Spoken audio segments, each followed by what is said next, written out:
Welcome to Season 3 of Garth and Sue Talk, a series from Psych Sessions, where we bring up a topic of conversation and then we just riff. But this season, things are a little different. You see, I decided to invite some mutual friends of ours to have a conversation with us, only I didn't tell Sue who would be coming, so each episode is a surprise to her. Turns out, this was a good idea. The conversations were fantastic, and they reminded me of the fun and inspiring chats you might have at a restaurant after a long day at a teaching conference. So please pull up a seat as we talk about teaching. Just right out of the gates, I'm going to record you. All right. I'm eating popcorn and drinking beer. What's new? Nothing. You're in different digs. Oh yeah, this is my this is my bedroom. This is why we're getting an addition on the house. You said you're going to do that. Then I'll have an office. But for now, it's the room, which is usually why I do that. Mm-hmm. Well, Sue, our guest is in the waiting room here. And again, thanks for being such a good sport. Not like I have a whole lot of choice here, Garth. Well, I guess that implied that I didn't believe you'd be a good sport. My impression of you is that you're not a very good sport. I mean, we could take these, we could take this and we can make a lot of inferences out of this. We could, yeah. And maybe that's our discussion topic with this mystery guest is Sue a good sport or not? Discuss. You know what? I think that this is going to be that would be a fine conversation to have with this person, and so here we go. Barney Beins. That's who it is. Hey, Sue, last week after we were done with Dave Myers, said, "Who you got next for me, Barney Beins?" And here you are. Yep. I was just guessing polar opposites. I thought that's what Garth was going for. So you've got the awesomeness of Dave Myers, and then you got Barney. I do want. I've been thinking about this. I do want to let everybody know that Barney and I have a very interesting friendship. It is based almost entirely on me insulting him. And I've adapted well. You have. You're a good sport. Mm-hmm. Yeah. I've never heard Barney say a bad thing about another person. In fact, in the past couple of weeks, 2 people have said that I am kind. So there. Oh, you got him snookered. So? You got him snookered. Now, these weren't people close to you, obviously. No. These were supermarket checkout clerks, right? Actually, people hundreds of miles away. Yeah. Okay. Exactly. All right. How are you faring, Barney, throughout this pandemic? We're over a year now. Well, since I have both of my shots, I sound like a rabid dog when I say that. But since I got both of my shots, I feel a sense of liberation. So I don't have to ponder for 20 minutes, do I really need to run the errand of the hardware? And that has made a big difference. Yeah. But, other than that, I've it's been as good as it could be. Yeah. Like, do I really need that IPA? Yes. Yeah. That one's an easy one. We do know the answer to that. Yeah. I mean, I'd say 90% of the time that I have spent around, the 3 of us together, there's been IPA involved. Yeah, pretty much. IPA for you too. I don't do IPA. Oh, yeah. Well, in fact, right now I have a hoppy sour beer, and I've discovered that if you choose the right background, you can have a drink in front of your hand and nobody even knows. That's a very cool trick. Yeah, that's great. So faculty meetings, Student advising meetings. Yeah. Yeah. Class. Yeah. Class. Yeah. Yeah. You're saying Barney's got class. I would never be caught saying that. Yeah. Well, we don't really have to talk about anything other than IPAs and but we could if there's anything if there's any meaningful thing that we want to say. I'm fascinated. Well, actually, I thought of something that might be kind of fun to talk about. And Sue is the master of all in this area. And that is why it's important to read the books we read. Oh, that's good. That is good. Yeah. Like I just finished reading a book. The title was Semicolon. And it was a book on semicolons. I would not have guessed that. Just in case you were pondering. That's pretty on the nose. Yeah. Yeah. Yeah. It was not a very good book, but I couldn't resist. Oh, well, hold on. Does that mean I feel like there's two kinds of people in the world, and only two kinds. People who start a book and they're stubborn, so they just finish it. They're just going to do it. And then there are folks like me who get a few pages in and think, if they haven't caught me yet, I am not giving any more time to this. So, Barney, you sound like you're a finisher. Most of the time. Yeah. Yeah. So actually, Garth, I think there are three kinds of people. There are people who are good with numbers and people who aren't.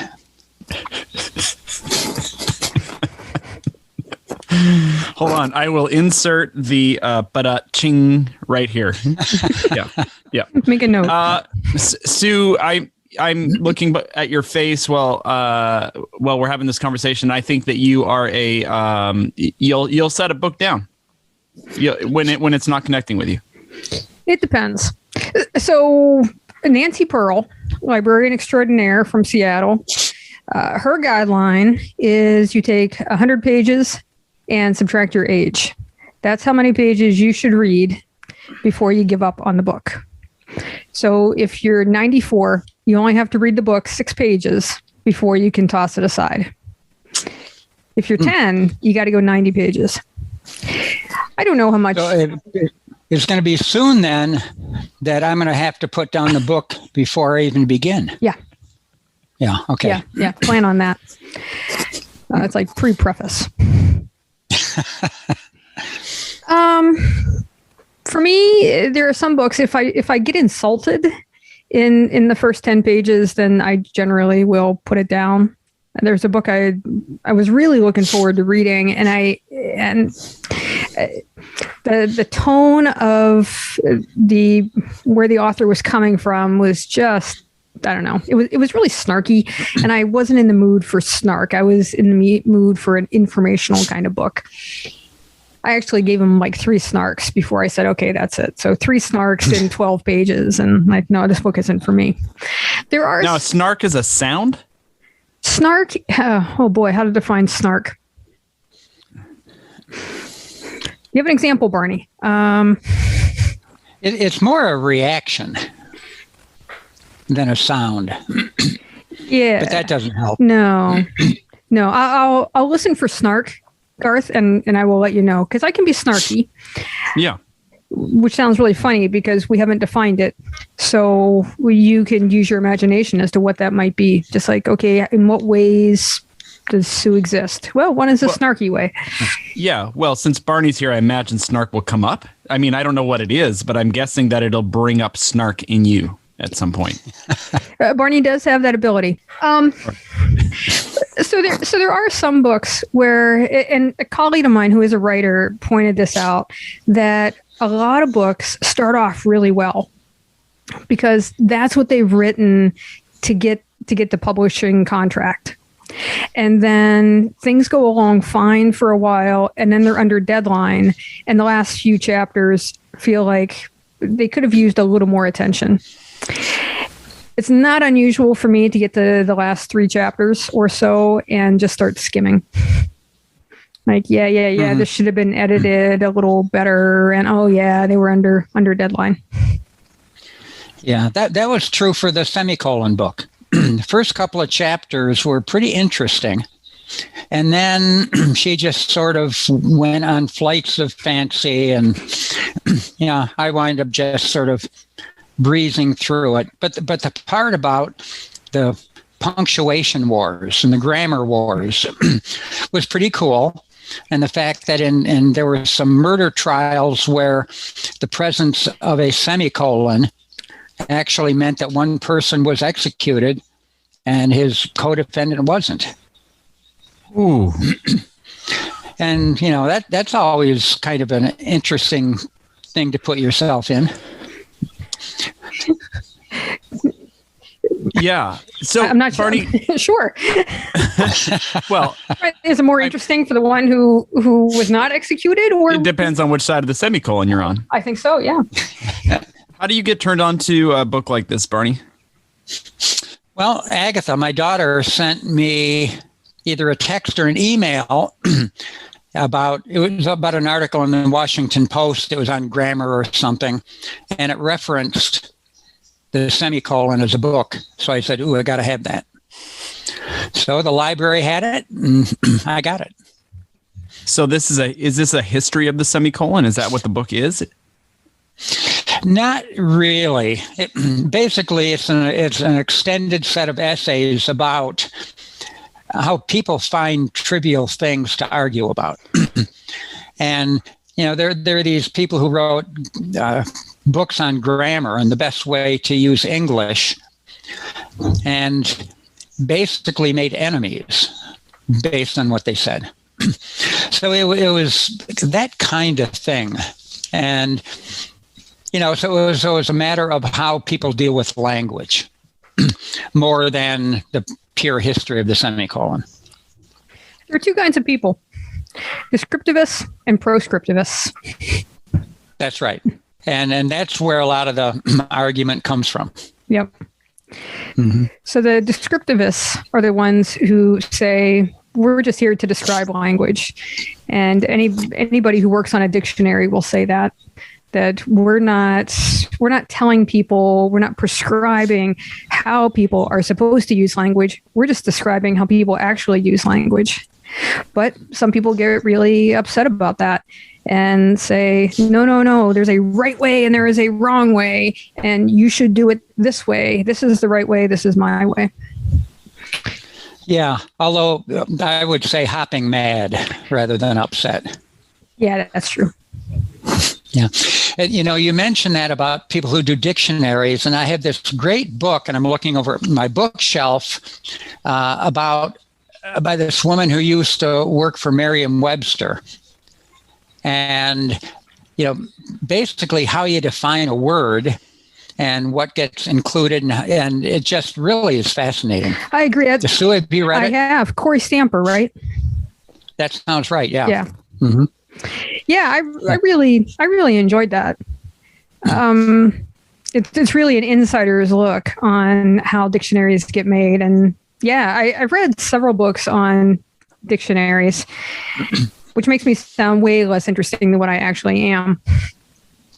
Well, I read about the 300-page book on the biography of the guy who edited the first OED, which makes me sound much more interesting than I actually am. Do you remember what the name of that book is?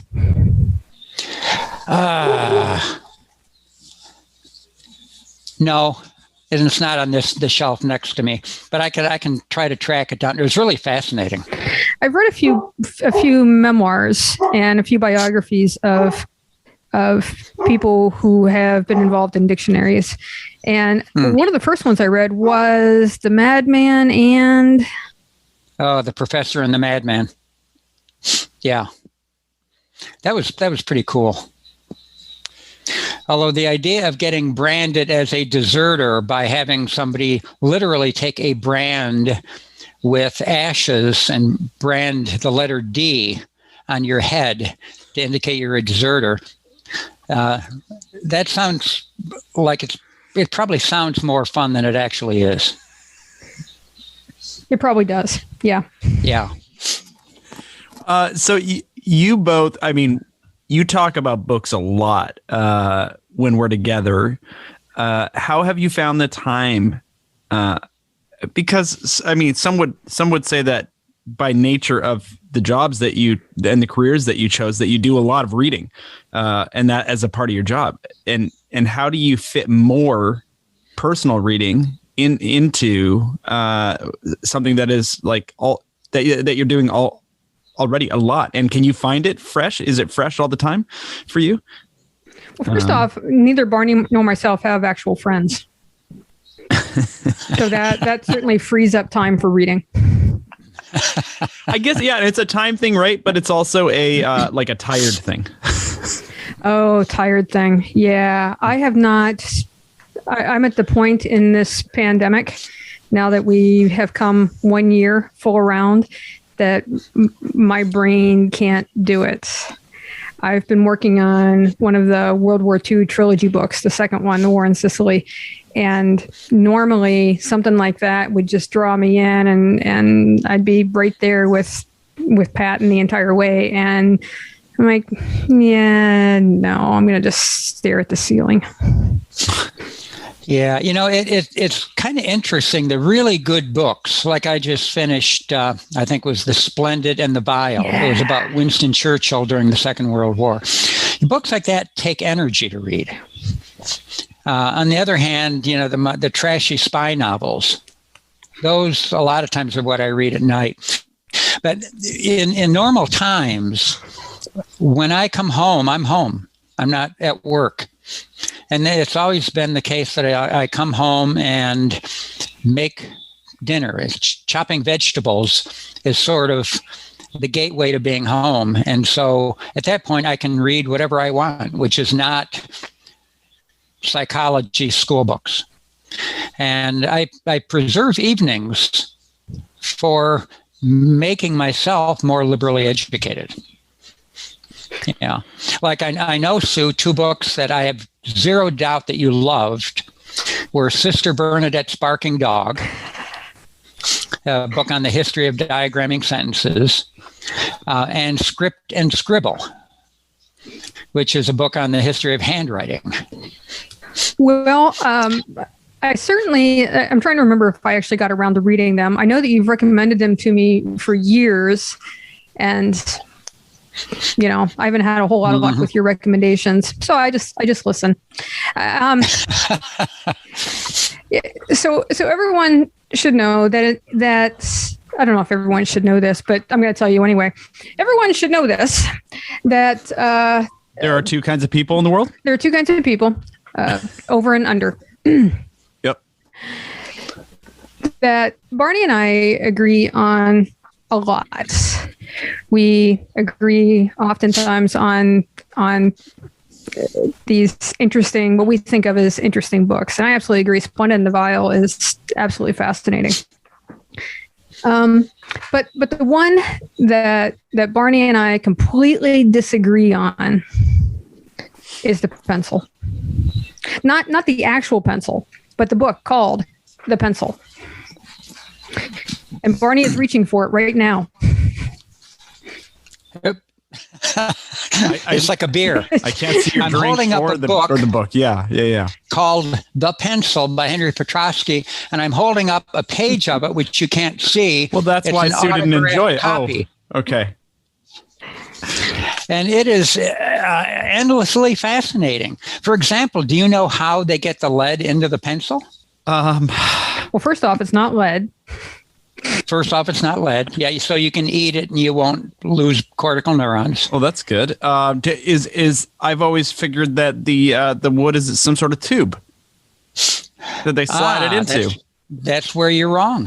Well, I figured I'd be wrong, but go ahead, tell me how I'm wrong. I only ask questions where I'm certain that the person I'm asking will get it wrong. They cut it in half, or they manufacture them in halves with a groove in the middle, and they just set the pencil lead, the graphite, in the middle, and they glue it together, which is, kind of cool. And I had never thought of that until I was reading the book. You have to read a whole book to to learn that? Well, if you're paying attention, yeah. Yeah. Oh, Sue, did you read the book On the Bookshelf? I did not. Oh, you would probably like it about as much as you like the pencil, because it was about 500 pages long, and then essentially the history of the bookshelf. But any book like this that's interesting is really about so much more than what it says it's about. And so it was a book about books and how people stored them, and all kinds of things, and why we have the codex, which is the book rather than scrolls, because the Christians wanted to divorce themselves from the pagans. Pagans used scrolls, so Christians started using a codex or a book form, and it turns out it's more useful and a better format than the scroll. But it was because we want to just show that we're different from them. And so that was part of the whole thing, and it was really cool.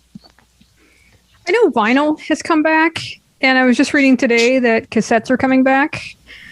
So I'm wondering, are scrolls coming back? Well, that's an empirical question, Sue. Barney, do you have a scroll kicking around your house anywhere?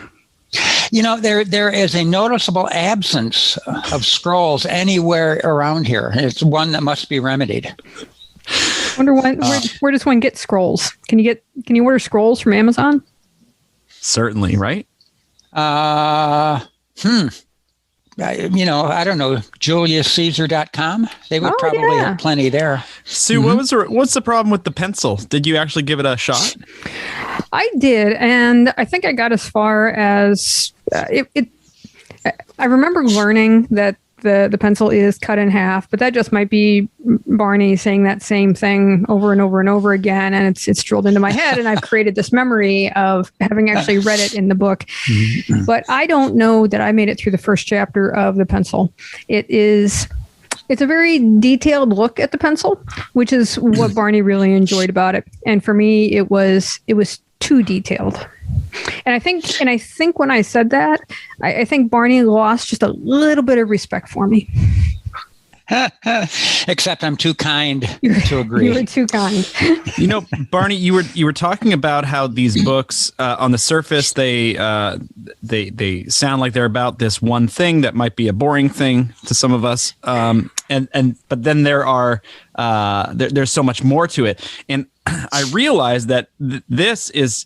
I think you're just setting us all up to talk to us about why the history of psychology is such a cool class, because on its surface, the history of psychology, it sounds a little bit dry, like maybe the pencil. But I know you're fairly passionate about it. So is that why? Do you see the history of psych in the same way? I can give you a 5-word answer. The Witch of Lime Street. Yeah, Sue, you might like that book too. It's about how Harry Houdini went about trying to debunk this medium called Marjorie, who lived on Lime Street in Boston. And one of the cool things about the whole debunking thing is they brought in experts from different scientific areas, one of whom was William Mcdougall. He was the big instinct guy when Watson was saying things are learned through behavior. Mcdougall, who was a psychology professor at Harvard, was talking about instincts. But Mcdougall was one of the people who was was part of the committee to investigate Marjorie, the medium.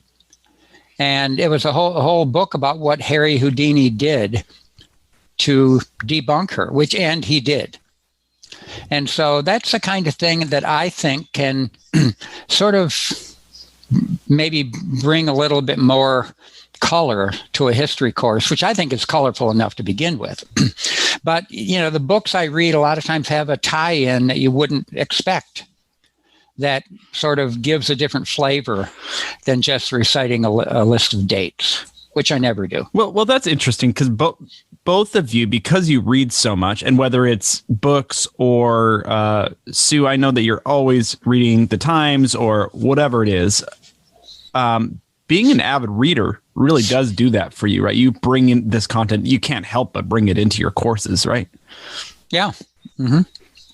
Yeah, for me, you're absolutely right, Garth. I use a news feed reader, and I have all kinds of sources that are coming into that. And anything that I see is, oh, that's an interesting thing related to psychology, I save it in my special place. And then when I go to revise my course, or I'm looking for new lecture content, or I'm looking for blog content, that's where I go. I turn to that repository. Yeah. Do you organize, Barney, in that sort of way? Do you pull stories and jot them down for a class? No, I'm not that systematic. I probably, and that's the problem, because there's a lot of stuff I know that I've read and I could bring it in, but I don't want to bring it in without being able to cite where it came from. And because I'm not as systematic as Sue, sometimes I lose out on things. Although I do have to say that once on my research team evaluations at the end of the semester, one of the students said that the most interesting thing she had learned on research team that semester was the history of the ampersand. Which is fascinating. It is. It's kind of hard to work into a conversation, but if you can, it's well worth the effort. I've never been able to work it into a conversation, but you've managed it several times. I've seen it. Indeed. As I have when I've talked about why it's a good thing that APA style is not written in Latin. Yeah. Yeah, those two things often come up together. Well, thanks. Which is why I usually am having a beer when I'm talking to you. And why I have no friends. That's right. Tell us about the ampersand, because now people are just curious. If we've got anyone left listening. Sue, should we risk it? Yeah, I think all right. We're gonna go out on a limb. We're gonna say the ampersand is interesting, and we'll find out. If anybody is left at the end of this podcast, email one of us and tell us that you made it to the end. Right. And in fact, when I brought this up on research team, it was in the context of psychology and APA style. Because I said the ampersand only goes in parentheses, which is not quite true, but mostly true, because Latin goes in parentheses and the English equivalent goes in the text proper. So a student said, well, what does an ampersand have to do with Latin? And I said, oh boy, I've got them. And what I did, and I said it's a stylized version of the Latin word et, meaning and. And so a couple centuries ago in England, it constituted a letter of the alphabet. And you know how kids, when they learn the alphabet, they do the sing-song A, B, C, D, E, F, G. Well, they would do that, and they would go X, Y, Z, and in and of itself, and. Except they wouldn't say in and of itself. They would use Latin, X, Y, Z, and per se, and, meaning it stands alone as a letter of the alphabet, but it's the word and. And so they would wind up getting sloppy like we all do. And they would wind up saying X, Y, Z, and per se, and. And so it became ampersand. Can you cite your source? Well, in fact, Henry Petrosky. Very good. And why should we be thankful that APA style was not recommended in Latin? Well, I'm not going to go there because we truly would have no listeners after there. But if anybody has taken Latin, it has to do with deponent verbs, and I'm sure that elucidates clearly for everybody at that point. Garth, you were going to guess that. You were going to. Oh, that was my second guess. Oh, it was your second guess. I'm sorry. Yeah, but don't worry about it. My first guess, it wasn't even right. Yeah. Okay. So at this point, Sue, you're burned out enough that you're not reading much. But you are generally reading quite a lot. In fact, on those airplane rides that we take sometimes to go to conferences, I'll often find you on one of those 4 or 5 hour flights reading a book the whole time. What do you both think about audiobooks these days? I have no patience for audiobooks. Okay. Me neither. I like to, in some sections, I will read fast through a paragraph. I want to go back and reread a couple sentences. I want to flip back a couple pages. What were they referring to here? And that going back 10 seconds in an audiobook just doesn't do it for me. No. And I get impatient. I get impatient when anybody reads to me, actually. Like, you're going too fast, or you're going too slow, or you're just not doing it right. Which sounds an awful lot like sex. Mm-hmm. Well, I do like audiobooks.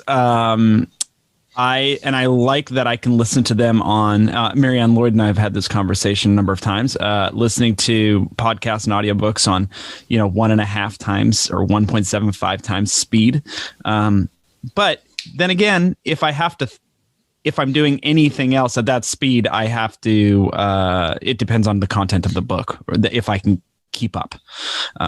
Because if there's any kind of processing that needs to happen, Sue, one of your favorite books, Tales of the Dueling Neurosurgeons, which I read a couple times last year and used it in a class, actually. There are definitely some times where they get into maybe, I don't know, some biopsych stuff that I need to think hard about. Pause, rewind. But I'm willing to put up with it. Speaking of which, Sue, you read The Neuroscience of Magic? Remember that? Ooh.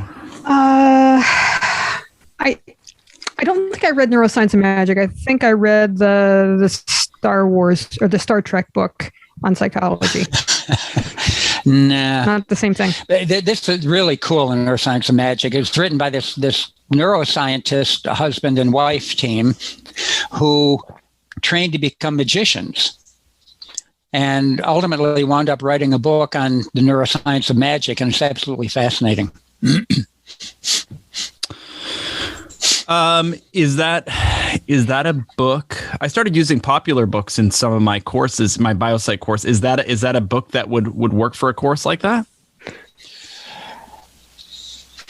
Probably not, because it's not a long book, but it's book length, and it might be okay for the sole book in a course, but it would probably be, like we have a course at IC called Matters of the Mind, which is a non-majors course on neuroscience, cognitive neuroscience. And it might be good for a course like that. Got it. Yeah. The title of it is a great book. The title of it is Sleights of Mind.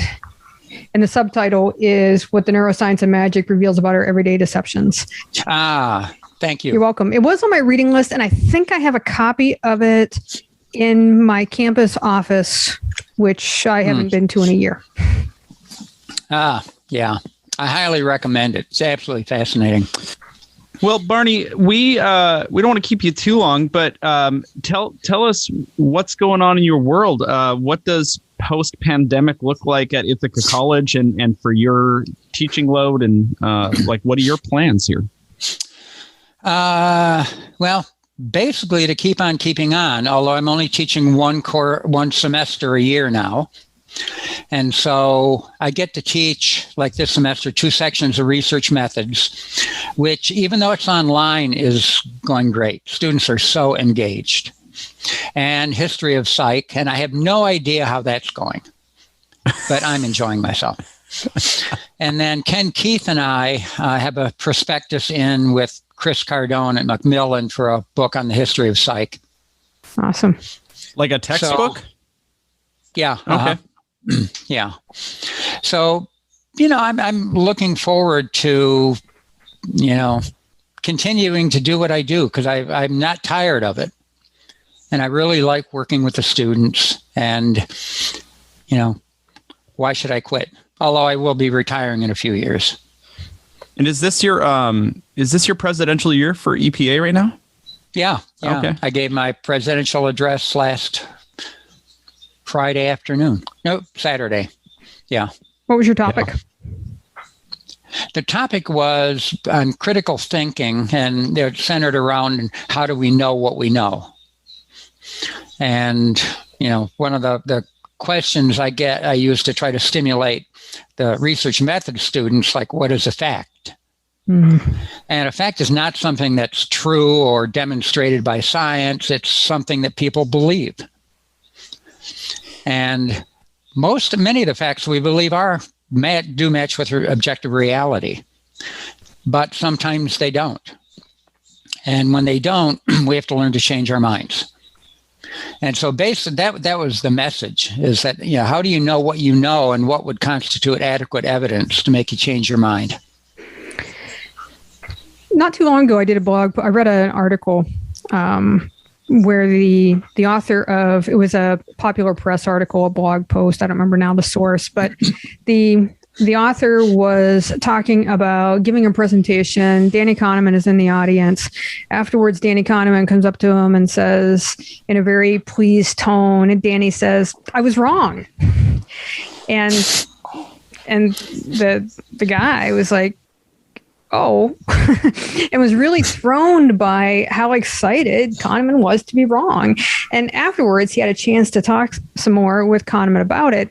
And Kahneman basically said, "I like being wrong, because every time I'm wrong, I now know more than I did before."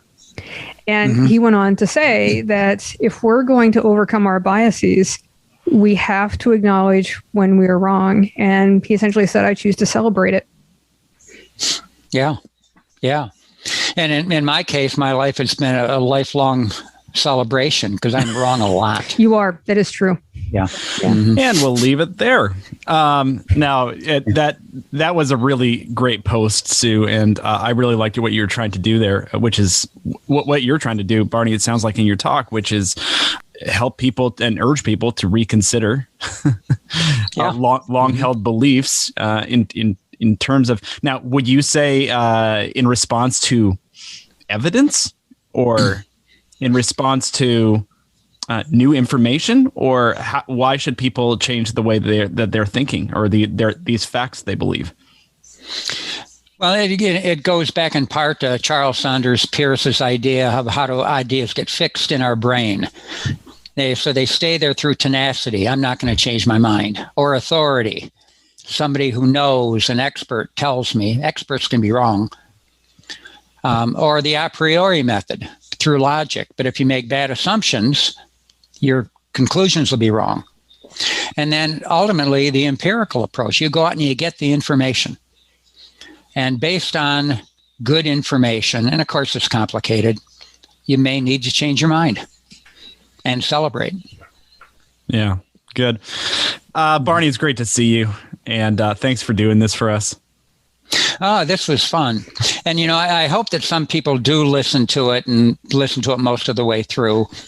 And my philosophy when I teach is try not to bore the students. Yeah. And the corollary to that is that's what the textbook is for. I was recently reviewing one of my lecture recordings that I actually did in class, and I make it available to my online students. And I was doing some editing on it, and I was about halfway through, and I thought, oh my God, I am boring myself. And so I just did a massive delete, just take out this whole section, totally not necessary. If I can't stand to listen to myself, my students surely can't either. I'm not going to make them suffer. Mm-hmm. Yeah, I know the feeling. Yeah. Well, that's the power of a good story in a lecture, or a good story in a lecture, and coming back full circle to the reason why you all read so much and appreciate good stories. So, yeah, I'm actually going to overhaul for the exact same reasons, Sue. I'm going to overhaul my intro psych lectures, because they just, the pandemic demands more than what I was giving before to my online students. So it was nice to be wrong. I celebrate that, and I'll try to do better. All right, Barney, enjoy your semi-retirement, and we hope to see you sometime very soon. I hope so. This is wonderful. Not as good as actually being together to share a beer, or an invisible beer, but it was good to see you too. Good to see you too, Barney.